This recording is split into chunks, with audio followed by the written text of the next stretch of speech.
ನಿಮ್ಮನ್ನೆಲ್ಲ ನಾನು ಈ ದೇಶಕ್ಕೆ ಯಾಕೆ ಕರ್ಕೊಂಬಂದಿದ್ದೀನಿ ಗೊತ್ತಾ? ನೀವೆಲ್ಲ ಈ ದೇಶ ಚೆನ್ನಾಗಿ ನೋಡ್ಲಿ ಅಂತ. ನೋಡಿ, ಈ ದೇಶದ ಜನತೆಗೆ ಎಷ್ಟು ವಿಶಾಲವಾದ ಮನೋಭಾವ ಇದೆ. ತಮ್ಮ ಮನೆಗಳಿಗಿಂತ ಎಷ್ಟು ಸುಂದರವಾಗಿ ದೇಶನ ಕಟ್ಟಿದ್ದಾರೆ. ಆದ್ರೆ ನೀವುಗಳು ನಿಮ್ಮ ಮನೆ ಸುಂದರವಾಗಿ ಕಟ್ಟಕ್ಕೋಸ್ಕರ ನಮ್ಮ ದೇಶನ ಕಬ್ಬೆಸಿಟ್ಟಿದ್ದೀರಾ, ಹಾಳು ಮಾಡಿಟ್ಟಿದ್ದೀರಾ. ನೀನೊಬ್ಬ ಎಂಪ್ಲಾಯ್ಮೆಂಟ್ ಎಕ್ಸ್ಚೇಂಜ್ ಆಫೀಸರ್. ಎಷ್ಟೋ ಜನ ಯುವಕರು ಹಗಲು ರಾತ್ರಿ ನಿದ್ದೆ ಕೆಟ್ಟು ಕಷ್ಟಪಟ್ಟು ಓದಿ ಡಿಗ್ರಿ ತಗೊಂಡು ನಿನ್ನ ಆಫೀಸರ್ ಕೆಲಸಕ್ಕೋಸ್ಕರ ರಿಜಿಸ್ಟರ್ ಮಾಡ್ತಾರೆ. ಆದ್ರೆ ನೀನು ಅಂತವ್ರಿಗೆ ಕೆಲಸ ಕೊಡದೆ ಯಾವ ಲಂಚ ಕೊಡ್ತಾನೋ ಅಂತ ಅಯೋಗ್ಯರಿಗೆ ಕೆಲಸ ಕೊಡ್ತೀಯ. ಅವ್ರು ಎಂಜಲ್ ತಿನ್ನೋ ಅಂತ ನಾಯಿ ನೀನು. MLA, member of legislative assembly. ದೇಶ ಸುಭಿಕ್ಷವಾದ್ರೆ, ಜ್ಞಾನಿಗಳು ಜಾಸ್ತಿ ಆದ್ರೆ ನಿಮ್ಮಂತವ್ರು ಉಳಿಗಾಲ ಇಲ್ಲ ಅಂತ. ಅದಕ್ಕೆ ಇಡೀ ದೇಶನೇ ಕೊಳಚೆ ಎಪ್ಸಿ, ಗಲೀಜ್ ಎಪ್ಸಿ ಆ ಕೊಳಚೆ ತಿಳ್ಕೊಂಡ್ ಬದುಕ್ತಿರೋ ಹಂದಿ ನೀನು. ಗೌರ್ಮೆಂಟ್ ಇಂದ ಅಫಿಷಿಯಲಿ ಅಪಾಯಿಂಟ್ ಆಗಿರೋ ಲೈಸೆನ್ಸ್ಡ್ ಗೂಂಡಾ, ದರೋಡೆಕೋರರು, ಕಳ್ಳಕೋಕರು, ತಲೆ ಹಿಡಕರು ನೀವೇ. ನಿಮಗೆ ಕ್ರೈಮ್ ರೇಟ್ ಸೇರಿಸೋದು ಗೊತ್ತು, ಇಳಿಸೋದು ಗೊತ್ತು. ಈ ಕಾದಿ ಕಾಕ ಹೊಡ್ಕೊಂಡು ಆಫೀಸರ್ ಸಲಾ ಮಾಡ್ಕೊಂಡು ಅವ್ರು ತಿಂದು ಬಿಟ್ಟಿರೋದನ್ನ ನೆಕ್ಕು ಅಂತ ಕತ್ತೆ ಕಿರ್ಬ. ನಿಮ್ಮನ್ನ ಈ ದೇಶಕ್ಕೆ ಕರ್ಕೊಂಬಂದು ಯಾಕೆ ಸಾಯಿಸ್ತಿದೀನಿ ಗೊತ್ತಾ? ನನಗೆ ಚೆನ್ನಾಗಿ ಗೊತ್ತು ನೀವೆಲ್ಲ ರಕ್ತ ಬೀಜಾಸುರು ವಂಶದವರು ಅಂತ. ನಿಮ್ಮನ್ನ ಅಲ್ಲಿ ಸಾಯಿಸಿದ್ರೆ ನಿಮ್ಮ ರಕ್ತದ ಒಂದು ಹನಿ ಬಿದ್ರು ನಿಮ್ಮಂತ ಲಕ್ಷಾಂತರ ಜನ ಆ ದೇಶದಲ್ಲಿ ಉಟ್ಕೊಂತೀರಾ. ಅದಕ್ಕೋಸ್ಕರ ಇಲ್ಲಿ ತಂದು ಸಾಯಿಸ್ತಾ ಇದ್ದೀನಿ. ನಿಮ್ಮನ್ನ ಯಾವ ಕಾನೂನು ಏನೂ ಮಾಡೋದಕ್ಕಾಗಲ್ಲ. ನಿಮಗಿರೋದು ಒಂದೇ ದಾರಿ, ದಂಡಂ ದಶಗುಣಂ.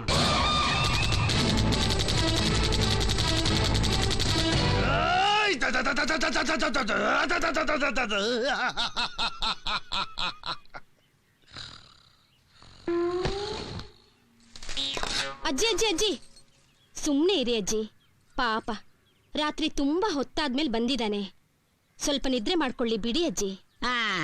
ಹೊತ್ತಾದ್ಮೇಲೆ ಬರೋದ್ಯಾಕೆ, ಹೊತ್ತುಟ್ಟಿದ್ಮೇಲೆ ಮಲ್ಗೋದ್ಯಾಕೆ? ಎಷ್ಟು ಸಲನೋ ನಿನ್ಗೆ ಹೇಳೋದು. ಹೀಗೆಲ್ಲ ನೀನ್ ಎಲ್ಲಿ ಕೇಳ್ತೀಯ?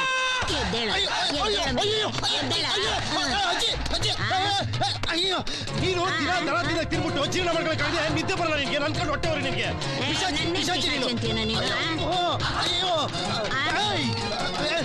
ತಾತ ಸಂತೋಷವಾಗಿ ಇದೇ ತರ ಆರಾಮ ಮಲಗ್ತಿದ್ದ, ಅವನು ಮೇಲೆ ಕಳಿಸ್ಬಿಟ್ಟೆ ನೀನು. ನಿನ್ನ ನನ್ನೇ ಹೊಡಿಯಕ್ ಬರ್ತಾ ಇದ್ದಾನೆ. ಯಾರನ್ನ ಕಾಪಾಡ್ರಪ್ಪ, ಅಯ್ಯೋ ಕಾಪಾಡ್ರಪ್ಪ, ಕಾಪಾಡಿ, ಅಯ್ಯೋ ಕಾಪಾಡ್ರಪ್ಪ. ಹೊಡಿ, ಹೊಡ್ಕೊಂಡು ಜಾಳಾಗೋ.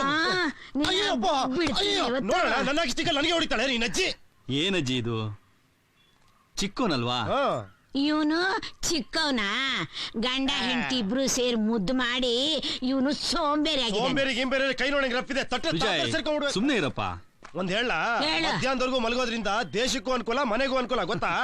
ನಮ್ಮಂತ ಯುವಕರು ಕೆಲಸ ಸಿಕ್ಕಿಲ್ಲ ಅಂತ ಫ್ರಸ್ಟ್ರೇಟ್ ಆಗಿ ನಿಜವಾದ AK-47 ಇಟ್ಕೊಂಡು ಶ್ರೀಮಂತರುಗಳೆಲ್ಲ ಸಾಯಿಸಿ ಟ್ರೈನ್ಗಳಿಗೆಲ್ಲ ಬಾಂಬ್ ಬಿಟ್ರೆ ಏನಾಗುತ್ತೆ ಗೊತ್ತಾ? ಕರ್ನಾಟಕ ಕಾಶ್ಮೀರ ಆಗ್ಬಿಡುತ್ತೆ. ನಾವ್ ಆತರ ಕನಸು ಕಾಣ್ಕೊಂಡು ಪ್ರಶಾಂತವಾಗಿರೋದ್ರಿಂದಾನೇ ಕರ್ನಾಟಕ ಪ್ರಶಾಂತವಾಗಿದೆ. ಅದರಿಂದ ಈ ಮನೆಗೆ ಏನ್ ಪ್ರಯೋಜನ? ಓಲ್ಡ್ ವುಮೆನ್ ಕಾಮನ್ ಸೆನ್ಸ್ ಇಲ್ಲ ನಿನ್ಗೆ. ನಾ ದಿನ ಬೆಳಿಗ್ಗೆ ಲೇಟ್ ಆಗೋದ್ರಿಂದ ಕಾಫಿ ಉಳಿತಾ, ಟಿಫಿನ್ ಉಳಿತಾ, ಅದೇ ರಾತ್ರಿ ಲೇಟ್ ಆಗಿ ಮನೆಗೆ ಬರೋದ್ರಿಂದ ರಾತ್ರಿ ಊಟ ಉಳಿತಾ. ಇದೆಲ್ಲ ಲಾಭ ತಾನೆ ಮನೆಗೆ. ಏನಣ್ಣ ಕೊಟ್ರೆ ನೋಡ. ಇನ್ನೂ ನಾನು ಹೇಳಿದೆ, ಸ್ವಲ್ಪ ಅರ್ಥ ಮಾಡ್ಕೋ. ಇವ್ರು ಯಾರು? ನಮ್ ದೊಡ್ಡಣ್ಣ, ಇಡೀ ಮನೆ ಜವಾಬ್ದಾರಿ ಹೊತ್ಕೊಂಡ್ರು ಅಂತ ಅಣ್ಣ. ಸರ್ಕಾರಿ ನೌಕರ. ಬಡ್ಜೆಟ್ ಪ್ರಾಬ್ಲಮ್ಗಳಿರುತ್ತೆ, ಮನೆ ಎಲ್ಲ ನೋಡ್ಕೊಬೇಕು. ಹೊರಗೂ ಟೆನ್ಷನ್, ಒಳಗೂ ಟೆನ್ಷನ್. ಈ ಮನುಷ್ಯ ಬೆಳಿಗ್ಗೆ ಬೇಗ ಹೇಳ್ಬೇಕು, ಓಕೆನಾ? ಬಾಯ್ಲಿ. ನಮ್ಮ ಅಣ್ಣನ ಏಕಮಾತ್ರ ಪತ್ನಿ ಏನು ಮಹಾಲಕ್ಷ್ಮಿ ಇದ್ದಂಗೆ, ಫೈನಾನ್ಸ್ ಮಿನಿಸ್ಟರ್.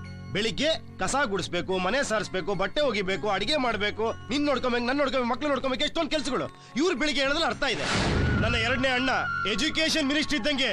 ನೋಡೋ, ಇವನು IAS ಎಕ್ಸಾಮ್ ಮುಗಿಸೋವರೆಗೂ ಓದ್ತಾನೆ ಇರ್ಬೇಕು. ಬೆಳಿಗ್ಗೆ ಓದ್ತಾ ಇರ್ಬೇಕು, ರಾತ್ರಿ ಓದ್ತಾನೆ ಇರ್ಬೇಕು. ಪುಸ್ತಕದಳು ಇವನ್ ಹೇಳೋದ್ರಲ್ಲಿ ಅರ್ಥ ಇದೆ.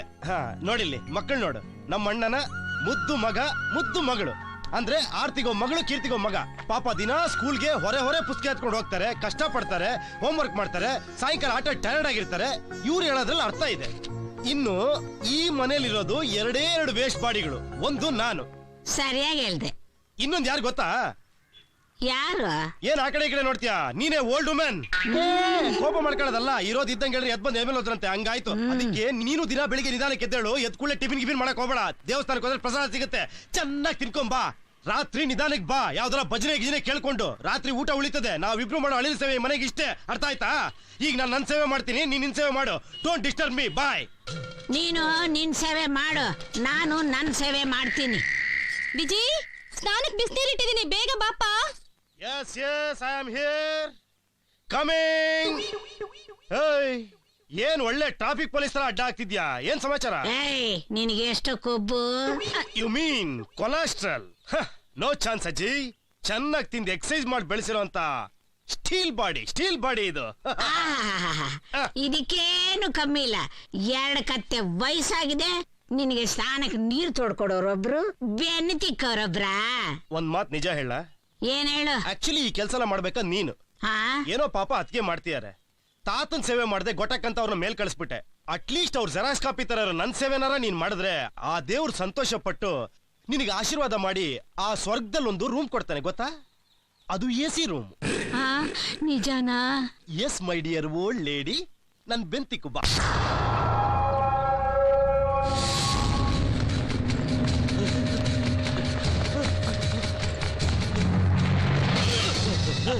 ಬೇಡ, ನನ್ನೇನು ಮಾಡ್ಬೇಡ, ಬೇಡ.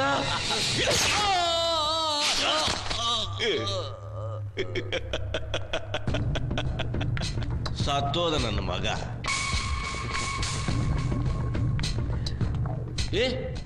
ಏನ್ಲೇ ತಮ್ಮ ಇದು? ಸಾಲಿ ಹುಡುಗರು ಅರ್ಬಿ ಮೇಲೆ ಮಸಿ ಚೆಲ್ಕೊಂಡಂಗ ಮುಖದ ಮೇಲೆಲ್ಲ ರಕ್ತ ಚೆಲ್ಕೊಂಡ್ಬಿಟ್ಟಿಯಲ್ಲೋ. ನೀ ಹೆಂಗದಿಯಪ್ಪ ಅಂದ್ರ ಈ ಸಾಲಿ ಹುಡುಗರ್ಕಿಂತ ಸ್ವಲ್ಪ ಜಾಸ್ತಿ, ಕಾಲೇಜ್ ಹುಡುಗರ್ಕಿಂತ ಸ್ವಲ್ಪ ಕಮ್ಮಿ ಅದಿ ನೋಡು. ಅಣ್ಣ ಅವನ ಅದಕ್ಕೆ ಯಾಕೆ ತಲೆ ಕೆಡ್ಸ್ಕೊಂತೀನಿ ಬಿಡು. ಅಣ್ಣ ಬಾಪ DCP ಸಾಹೇಬ, ಈ ಬೆಲ್ಲಿರೋ ಜಾಗ ನೋಡಕ್ಕ ಮಾಂಸಿರೋ ಜಾಗ ನಾಯಿಗೆ ಗೊತ್ತಾದಂಗ ಈ ಗುನ್ನೆ ನಡೆಯೋ ಜಾಗ ನಿಮ್ಗೆ ಮೊದ್ಲೇ ಹೆಂಗ್ ಗೊತ್ತಾಕವ ಅಂತೀನಿ. ಕ್ರೈಮ್ ನಡೆಯೋದು, ಕ್ರಿಮಿನಲ್ಸ್ ಇರೋದು, ಈ ಎರಡೂ ಜಾಗಗಳ ಪತ್ತೆ ಕಾಕಿ ಬಟ್ಟೆಯವ್ರಿಗೆ ಬಹಳ ಮೊದಲಿನಿಂದಾನೇ ಗೊತ್ತಾಗಿರುತ್ತೆ ಪಾಟೀಲ್ರೆ. 100ಕ್ಕೆ 100 ಸತ್ಯವಾದ ಮಾತನ್ನೇ ಹೇಳಿದ್ರಿ. ಪ್ರಪಂಚದಲ್ಲಿರೋ ಎಲ್ಲಾ ಪೊಲೀಸ್ನವ್ರಿಗಿಂತ ನಮ್ಮ ದೇಶದ ಪೊಲೀಸ್ನವರು ತುಂಬಾ ಬುದ್ಧಿವಂತರು. ಏಯ್,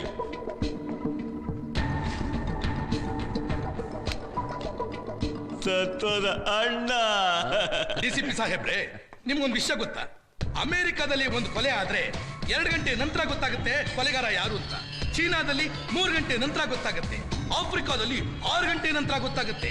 ಅದೇ ನಮ್ಮ ದೇಶದಲ್ಲಿ ಯಾವಾಗ ಎಲ್ಲಿ ಹ್ಯಾಕ್ ಕೊಲೆ ಆಗುತ್ತೆ ಅಂತ 24 ಗಂಟೆ ಮುಂಚಿತವಾಗಿ ಗೊತ್ತಾಗಿರುತ್ತೆ ನಮ್ ಪೊಲೀಸ್ನವ್ರಿಗೆ. ಸಾಹೇಬ, ಈಕೆ ಲಕ್ಕಿ ಅಂತ.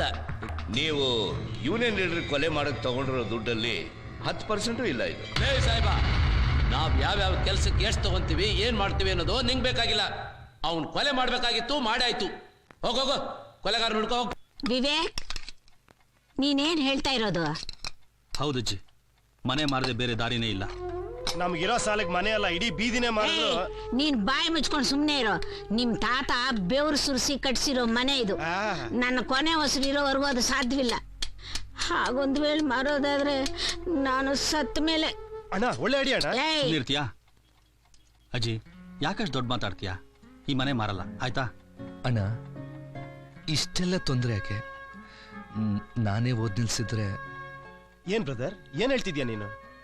ನಿನಗ್ ವಿದ್ಯಾಧರ ಅಂತ ಯಾಕೆ ಗೊತ್ತಾ ಹೆಸರಿಟ್ಟಿರೋದು? ನೀ ಚೆನ್ನಾಗಿ ಓದಿ ವಿದ್ಯಾವಂತಾಗಿ ಈ ಮನೆ ಬೆಳಗ್ಲಿ ಅಂತ. ನೀನೇ ಹೇಗೆ ಹೇಳ್ಬಿಟ್ರೆ ಹಾಗೆ? ನೋಡು, ವಿದ್ಯೆ ಅನ್ನೋದು ಎಲ್ರಿಗೂ ಒಲಿಯಲ್ಲ. ನಾನು 3 ಸತಿ ನುಮ್ಕಿ ಹೊಡ್ದೀನಿ ಗೊತ್ತಾ ನಿನಗೆ?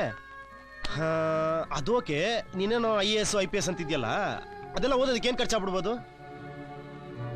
Books, tuition fees, exam fees, hostel fees ಎಲ್ಲ ಸೇರಿ 2 ಲಕ್ಷ ಆಗುತ್ತೆ. 2 ಲಕ್ಷ? 2 ಲಕ್ಷ ಏನ್ ಮಹಾ ಅಣ್ಣ, ಅದೆಲ್ಲ ಅಡ್ಜಸ್ಟ್ ಮಾಡ್ಬಿಡ್ತಾರೆ. ಹೌದೌದು, ಅದು ಅವನ್ ಅಡ್ಜಸ್ಟ್ ಮಾಡಿದ್ರೆ ಈ ದಂಡಪಿಂಡ ಎಲ್ಲ ಅಡ್ಜಸ್ಟ್ ಮಾಡುತ್ತೆ. ನೋಡೋಣ ಹೇಗೆ ಮಾತಾಡ್ತಿದ್ದೆ ಅದು. ಸುಮ್ಮನೆ ತಿಂಡಿ ತಿನ್ನೋ. ಇಷ್ಟೆಲ್ಲ ಹೇಳಿದ್ಮೇಲೆ ನಾನು ಯಾಕೆ ತಿನ್ಲಿ? ನಂಗೆ ಬೇಡ. ವಿಜಯ್, ತಿಂಡಿ ತಿಂತೀಯ ಇಲ್ವಾ? ಹೋಗ್ಲಿ, ನೀನ್ ಹೇಳ್ದೆ ತಿಂತೀನಿ. ಅಜ್ಜಿ, ನೀನು ಸ್ವಲ್ಪ ಸುಮ್ಮನೆ ಇರೋ, ಒಂದು ತಿಂಡಿ ತಿನ್ಲಿ. ವಿದ್ಯಾಧರ, ಯಾವ ಕಾರಣಕ್ಕೂ ನೀನು ಓದ್ ನಿಲ್ಬಾರ್ದು. ದುಡ್ಡಿನ ವಿಷಯ ನಾನು ನೋಡ್ಕೋತೀನಿ. ಶ್ರದ್ಧೆಯಿಂದ ಓದು. ಬಂತಲ್ಲ ನಿನ್ನ ಕತ್ತೆ ಗ್ಯಾಂಗು. ಕೂಗೋ ಕತ್ತೆ ಮೇಯ್ಯೋ ಕತ್ತೆನ ಕೇಳಿಸ್ತಂತೆ. ತಿಂದಾಯ್ತಲ್ಲ, ಇನ್ನು ಹೊರಡಪ್ಪ. ಏನಂದೆ? ಹೊರಡು ಅಂದೆ. ಹೊರಡ್ತೀನಿ. Please cool down. ಸಾಯಂಕಾಲ ಬರೋಷ್ಟರಲ್ಲಿ ಚಿಕನ್ ಫ್ರೈ, ಮಟನ್ ಫ್ರೈ ಎಲ್ಲ ಮಾಡಿಡು, ಓಕೆ? ಆಹಾ, ಅಷ್ಟೇ ಸಾಕಾ?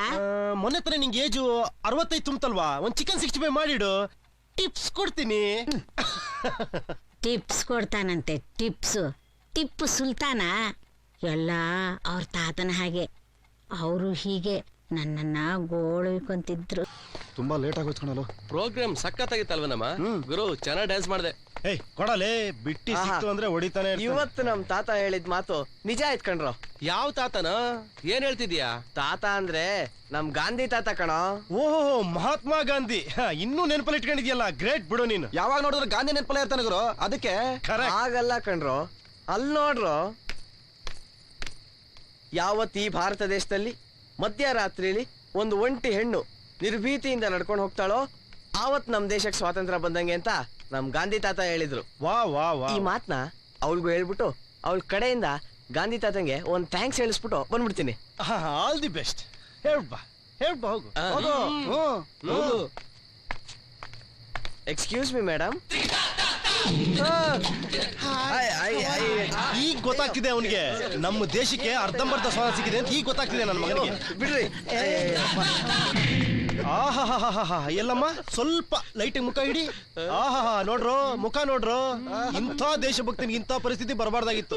ಮದ್ದು ಮಣಿ ಏನ್ ದೊಡ್ಡ ಪೊಲಿಟಿಷಿಯನ್ ಹತ್ರ ಭಾಷಣ ಹೇಳ್ತಾವನೆ, ಮಧ್ಯರಾತ್ರಿ ಅಂತೆ ಸ್ವತಂತ್ರ ಅಂತ. ನಡೆಯಲ್ಲ.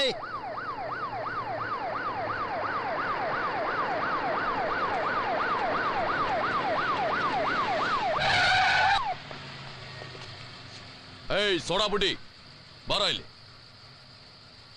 ನಿನ್ನೆ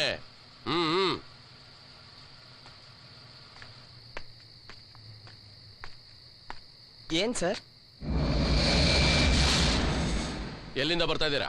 ಫಂಕ್ಷನ್ ಇತ್ತು, ಗಣೇಶ್ಪುರದಿಂದ ಬರ್ತಾ ಇದೀವಿ. ಸುಳ್ಳು ಹೇಳ್ತಾ ಇದೀಯಾ? ಯಾವ ಬಾರಿಂದ ಬರ್ತಾ ಇದ್ದೀರಾ? ಖಂಡಿತ ಇಲ್ಲ, ಬೇಕಾದ್ರೆ ವಾಸ್ತೆ ನೋಡಿ.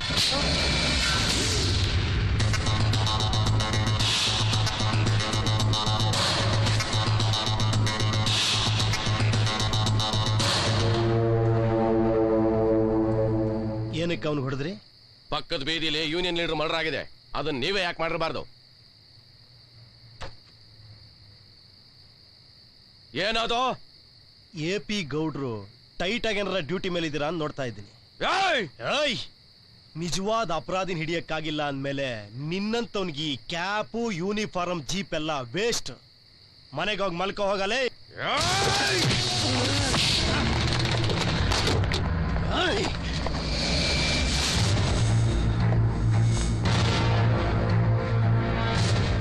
ಏನ್ ಅಂಗುರಾಯಿಸ್ತೀಯಾ?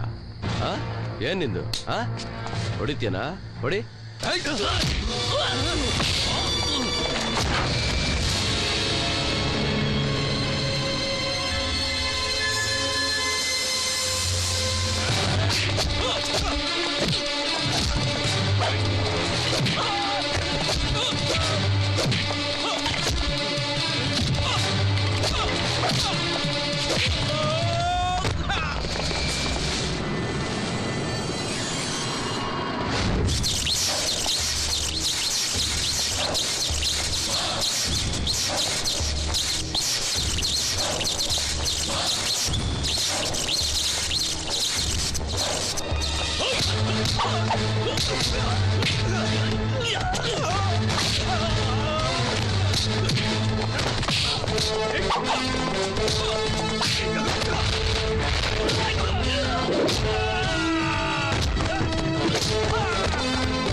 ವಿಜಯ್ ಏನ್ ಮಾಡ್ತಿದ್ದೀಯ ನೀನು? ಬೇಡ ಬೇಡ, ಏನ್ ಮಾಡ್ತಾ ಇದೀಯ? ಬೇಡ, ವಿಜಯ್. ವಿಜಯ್ ಬೇಡ ವಿಜಯ್ ಬೇಡ